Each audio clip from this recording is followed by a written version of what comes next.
Sanibonani, umqeqeshi wensizwa lo. Bathi ubhutsu uginqa njengebhuzu majijiqomane. Bathi umfana impande semncane odanga bathi David Mdalanti cha, bamsukela bakethi ingane ehlaza cona. Ufunza abaphathi bezonqamala lodwele bishezi bathi ntombi zimdansa ngetshebe. Zithi umuhle webhutsu, umuhle wemajijiqomane. Bafowethu namhlanje nginiphathele nje imibuzo engasile eyayibuzwe amantombazane lapho khona usuyishela okanye nje uzibika nje bese ikubuza wena lemibuzo engasile, yabona. Bese uyazibuza ukuthi njengoba lo muntu ekubuza lo mbuzo kufanele uphendule uthini. Yena akulindele yiphi impendulo noma yena mangathiwa siyawuthatha lo mbuzo sukubuza yena angaphendula thini, ngoba mawuthi ubheka lo mbuzo ubuhlakani awunabo hlobo. So kungenzeka ke eminye imibuzo le usakwahlangabezana nayo waphendula ngendlela waphendula ngayo. Kungenzeka unombuzo abasake bakubuza wona before ongeke uzubhale la. So singajabulela ukuthi siwazi ngoba ukhumbula inhloso le channel ukuthi sifundisane, siqeqeshane, siyinsizwa ukuze egcineni sonke soba sothandweni njani olufudumele olumnandi, ngoba izinto ziyenzeka mangabe sothandweni. Yabona ngendlela okhuluma ngayo, ukhuluma ngendlela eyakhayo ngoba ujabule usothandweni olukuphethe kahle, yabona. So umbuzo wokuqala ke yiwona lothi uzoyenzani inamba yami, yabo. So umbuzo lo ongasile ngoba uthi awubhekisisa awusile, yabona. Kungenzeka mhlambe lapha intombazana ngathi say uyayishela okanye ake ngithi nje ubuzibika kuyona, yabo. Then kwafika isikhathi la khona uzofuna inamba yakhe noma ubuyicela bese thena uzoyenzani inamba yami. Bese uyazibuza ngempela mawuzibuza nje kwakhona manje kanti inamba yenziwani, yabo. Ngoba phela njengoba ngizibika kuwena, njengoba ngikushela, njengoba sengifuna inamba, kenzeka phela sikwazi isixhumane, yabona. Sibone ukuthi simisa kanjani. Inhloso ukuthi sikwazi ukuthi sixhumane naye wazi kahle, but uzobuza ukuthini, uzoyenzani inamba yami. So umbuzo ongasile lo uthothi hayi wonke amantombazane bakithi ngeke siwapende wonke. Khona amanye mangabe ngamisele ngokuthi akunikeze inamba ayakuchitha nje. Mhlambe ngiyakutshela ukuthi no, angimnikeze umuntu engamazi inamba yami, yabo. So in that case umuntu mangabe sangimnikeza umuntu engamazi inamba yami, not because akamnikeza umuntu angamazi inamba yakhe, because akafuna ukunikeza inamba yakhe. So ungalokhu uthi hayi usuyangazi nje, yabona, usuyaqala uyamncenga uzama ukumshintsha umqondo. Mucabanga wena akamnikeza umuntu angamazi inamba yakhe, anginjalo, because akafuna ukunikeza inamba yakhe, yabo. It's simple like that. So mangabethi ke inamba uzoyenzani inamba yami. So mhlambe ake sithi kuyafika isikhathi la khona uhlangabezana nawo lo mbuzo, yabo. Mhlambe impendulo ongamnikeza yona ungasho nje ukuthi yazi ngiyayithanda indlela ocabanga ngayo ngomgoqa njalo. Ngiyayithanda indlela ocabanga ngayo, yazi ngelinye ilanga for sure ziningi izinto. Ake ngithi nje ziningi izinto engazifunda kuwena nangempilo nje in general. So ngangijabulisa ngelinye ilanga sike sihlele nje usuku sobabili sibonane sithi nje ukwazana kangcono. Mhlawumbe ungadlalela along those lines, yabo. So mawukuthi kuyenzeka ke uhlangabezana nombuzo othini, othi uzoyenzani inamba yami, ungamphendula kanjalo nje ngiyayithanda indlela ocabanga ngayo, for sure ziningi izinto engazifunda kuwena. So kungangijabulisa ngelinye ilanga sike sihlele nje usuku sishawula umoya sibe sobabili sithi nje ukwazana kangcono. I hope uyokunikeza ke inamba mangabe usho kanje, but umbuzo ongasile lo angazi noma kuwena ubona uphusile yini, but mina umbuzo ongahlakaniphile neze. So umbuzo wesibili ke uthi umthandelani, ubuzwa intombazane ukuthi umthandelani. Umbuzo nawo lo ongasile, but ke la angizogxeka kakhulu umuntu wesifazane ukubuza wona lo mbuzo, ngoba ezekubuza wona lo mbuzo ongasile kusuke kuyiphutha lakho njengensizwa, usuke ungenzanga ngendlela ephusile, yabo. Kanjani? Ake ngenze isibonelo. Nansi intombazane iyachaza, uyayibona inhle igqoke kahle, uyaya kuyona uyayishela, okay, uyayishela uyimpintshele ekhoneni bese uyitshela ukuthi uyayithanda. So mangabe wenze njalo intombazane usuke uyimpintshele ekhoneni, ngoba mangabe umuntu uqala umbona as much as echaza igqoke kahle emuhle, but usumtshela ukuthi uyamthanda, ulindele ukuthi akuphendula athini, athi hayi bhuti nami ngiyakuthanda. No, yabo akulula naye ukuthi mangabe ehlakaniphile mhlawumbe amanye kuyenzeka, but intombazane ehlakaniphile ngeke nje vele ithi hayi bhuti nami ngiyakuthanda kalula kanjalo, ngoba anazani inhlobo, yabo.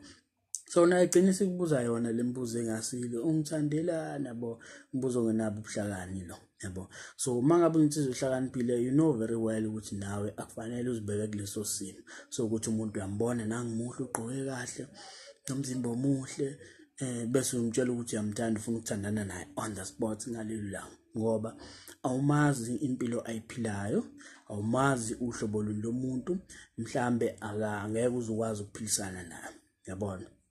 So uyazi ukuthi fanele wenze njani, fanele uhlele nawe usuku nibe ndawonye. Ukuba ndawonye akachaza ukuthi nizongiphelana emahotela kusetshenziswa imali ezinkulu, no. Mina into engisuke ngisho ngishathiwa nihlangana ngaphansi kwesihlahla. Into ebalekile ukuthi nibe ndawonye no2 niwazi ukuthi nikhulume. So mangabe nindawonye uthola ithuba elihle lokuthi umuntu understand ngomndeni wakhe, uphila nobani ekhaya, abazali usanabo noma akasenabo, ngoba leyo nto izokusiza ekambeni kwesikhathi. Abona maseninenkinga noma senixabana noma nje ningasaboni ngasolinye indlela ayiresolve ngayo inkinga, because you understand the background yakhe nangendlela abehave ngayo, kuzokusiza lokho ekuthenini kwawena uthathe isinqumo esifanele ngaleso sikhathi, because wazinikeza ithuba lomqondo ukuthi umuntu kanjani. So uzo understand umndeni wakhe, izinto azithandayo, mhlawumbe ukupheka uyakuthanda noma akakuthandi, ingane uyazibonani nomndeni enezingane eshadile, yabona zonke lezo zinto, ngoba uzinikeza ithuba lokuthi nibe ndawonye umqondo ukuthi uyisima kanjani. Mhlambe ngalelo langa uzosho ukuthi no, lo ngeke ngize ngikwazi ukuphilisana naye futhi uyangigcina ngaleli langa, noma uzosho ukuthi yabona ke lo engathi siyatholana naye, yabo. So njoba ngisho ukuthi ngalo lelo langa imlenze iyavuleka, ungayivula ngalo lelo langa, yabo. So isidingo sokutatazela ujaha umuntu ukumtshela ukuthi uyamthanda asikho neze, and ukhumbule indlela okwakwenziwa ngayo kudala ayisafani njengamanje. That's why ngohlezi ngigcizelela lokho, yabo. So mangabe uhlangabezana nawo lo mbuzo othini uthi ungithandelani, hleze wazi ukuthi uwe otatazelile wempintshele khona iningane yabantu, wayitshela ukuthi uyayithanda, ungazange uyinikeze ithuba lokuthi nibe ndawonye. Shintsha amagiya baba, kuphila kwesinye isikhathi manje, yabona. So omunye umbuzo ke olandela ilothi siyokwenzani endlini, yabona. So umbuzo lo ongenabo ubuhlakani uyohlangabezana nawo mangabe uyinsizwa lethe mhlambe ubuzama ukuthi lo muntu akuvakashele, yabo. Then uyabuza ukuthi siyokwenzani endlini, okanye benezikhiphile naye usufuna nibe ndawonye nje endaweni la khona ningene izwenibona abantu, but yena usiyakubuza ukuthi siyokwenzani endlini, yabo, noma siyokwenzani lapho la ufuna khona nihambe naye, yabo. So umbuzo loyo ongasile ngoba ku-obvious, njengoba ngithi asihambe sendlini nje ngifuna ukuhlaba ayikho enye into, yabo. So nawe uyazi but uyakubuza lo mbuzo. Khona umjito wakwaposta wathi uNkulunkulu wasiza kabi waletha ama-2000 izinto ezingayibuzi ngibuze engasile, yabo. So angazi ke ngempela ukuthi kuyiqiniso yini lokho, but yabona kunembuzo nje mfowethu engasile efana nawo lokho sokwenza because ku-obvious, yabo. So ke ake sithi uyahlangabezana ke nawo lo mbuzo, yabo. Kenze isibonelo, uhlangabezana lo mbuzo ukuthi siyokwenzana endlini, mhlawumbe indlela ongamkhohlisa ngayo ungathi yazi ngicathi ngibona kukuhle ukuthi sithole nje ithuba sobabili la khona singesize sibona abantu sikwazi ukuthi si-relaxele kahle, sibukele le movie, yabo, but mungenankinga, yabo. So unless mhlambe ukuthi awukho comfortable then singabuye siye mhlambe ngelinye ilanga, khombisa ukuthi awumpintshele ekhoneni, awukho ni awukho desperate, yabona, ngoba mangabe even if too desperate fanele ukufihla, yabo, because mangabe ukuveza wazi ukuthi izinto azikulungeli kalula mangabe njalo, mnikeze lezo space nayo, noma ngabe ukuthi awukho comfortable ayikho inkinga, singabuye siye endlini, yabo. But inhloso yami nje ukuthi sibe sobabili singabona umuntu nje sixoxele kahle sirelaxele sibukele le movie yabo kube mnandi. So that's why ngithi ke asambe siye kuleyo ndawo wena ofuna niye khona yabo. So uma ngabe umbuzo ongasileke lo mina nguthatha njengombuzo ongasile because ku obvious. So intombazane ehlaniphile njoba mawuthi ayikuvale okanye asiye endaweni private because iyazi mangabe ihlaniphile iyazi job usho kanjalo ngifuna nokwenzana yabo.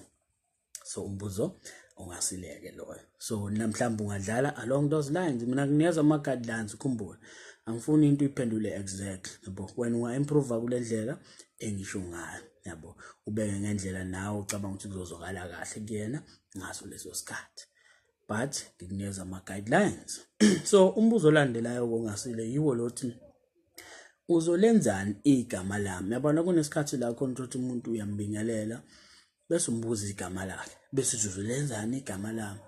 So umbuzo ongasile lo yabona ngoba kuyakhombisa lo muntu akuyena umuntu welcoming akuyena umuntu yabo. Ungenzeka mhlambe njengoba ngike ngisho ngithi sabantu sineyinkinga eziningi la ngaphandle. So ungenzeka mhlambe umthole la khona kunento emxakile so wagcina naye sethi esikuphendula kabi ngale ndlela. So umuntu usokuphendula kabi mangabe esho nje ethi uzolenzani igama lami kanti igama lenziwani yabo. So ke ake sithi ke kuyenzeka ke uhlangabezana nesimo esikanje umuntu ethi uzolenzani igama lami yabo nayo uzicazuka into zakhe akekho kuyimood mhlawumbe indlela ongamphendula ngayo ungasho ukuthi ngiyathanda ukuthi mangabe ngikhuluma nomuntu ngazi ukuthi ngikhuluma nobani okabani isibongo ngoba ngenzeka mhlawumbe wasekhaya mhlawumbe isihlobo sami yabo. So I think kwanele lokho yabo. That's why ibuza igama lakhe. But njoba ngisho ukuthi kufanele umuntu ukwazi ukumbona lo muntu uyafuna yini isikhulume noma cha yabo. Akusho ukuthi umuntu ohlezi welcoming efuna ukukhulunywa kube mnandi. Kwesinye isikhathi uzothi ambingelela umuntu angavumi kwavuma kokanye avume nje akhomise kokucasuka. Kufanele ukwazi ukuzifunda lezo mpawu yabo. So omunye umbuzo ke ilothi kuyenzeka mfowethu uthola ukuthi uzama ukuhlela naye umuntu ukuthi nibonane yabona. Mhlawumbe mbuzo ukuthi ufree nini phela khona sokwazi isibonana bese yena ungibonelana noma ufuna ukungibonelana yabona. So ungahlakaniphike lokho ngoba as much as njoba ngithi ngifuna ukukubona obvious ngifuna sibe ndawonye. Kungenzeka mhlambe kuyadepend ukuthi nikusiphi isimo mawukuthi uyamshela yabo ake ngithathe kanjalo leso simo sokumshela. So that's why ufuna ukumbona because uzimisele ngayo yabo.